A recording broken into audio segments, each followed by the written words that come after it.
فَلَا اُقْسِمُ بِهُنَّسِ الْجَوَارِ الْكُنَّسِ Ez qesem dikim bi hunnesî dendika navendî û bi kunnesa ku dorawê zîvir elektronî.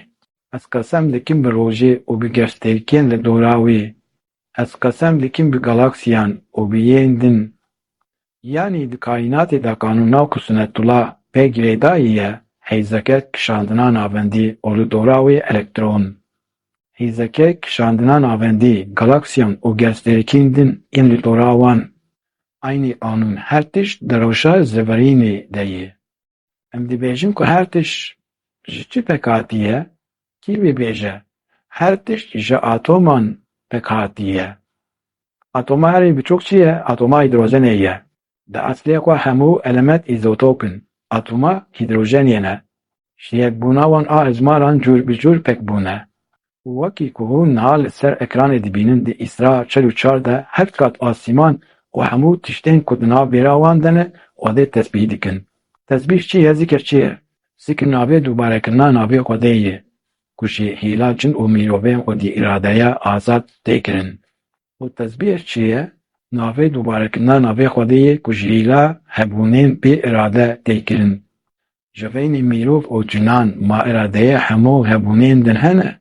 Tune. İradeya melekan tune, îradeya kebir tune, îradeya gîha, diyara tune. Ev hemû bi eslê xwe bi çi zikir dikin? Bi îradeya kullî. Bi îradeya kullî di dengê de ne. Yekûlê îradeya azad daîme mirov û cinan û dibin de silatdariya îradeya azad de em bi zikirkirina Xwedê dibin erdê Xwedê. وَمَا خَلَقْتُ الْجِنَّ وَالْاِنْسَ إِلَّا لِيَعْبُدُونِ Cin û mirov tenê ji bo ku bibin erdê min afirandez bû tiştekî din. Bêjin Allah ez bibînim Allah. Xwedê Teala di Zûrûsî şer de dibêje men yeşew an zîkir Rehmanên û qayîla û şeytanın. Wê demê eger em ji zikra Rehman û bizîvirînin zikir nekin wê demê em dibin erdê kê? Em dibin erdê şeytan. Yani eger em zikir bikin em dibin erdê Xwedê, eger em zikir nekin em dibin erdê kê? Em dibin erdê şeytan.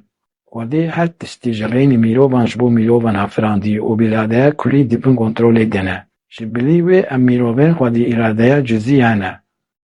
Xwedayê Teala ji me ji cinan dixwaze ku em bibin çi yê wê? Dixwaze em bibin erd. Yani dixwaze em daîmî zikir bikin.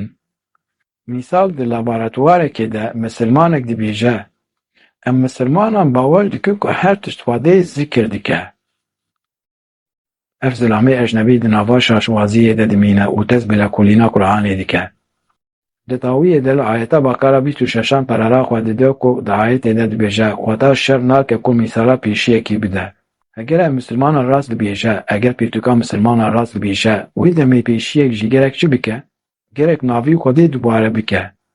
û di ezmûnên ku wî kirî de bi rastî eger em niha dengê wê bilind bikin em ê şi bibînin û em dibînin ku pêşiyek jî dê kişandina ku dibe firakasa bilind de hatiye kirin de çi gotiye? Erê Allah.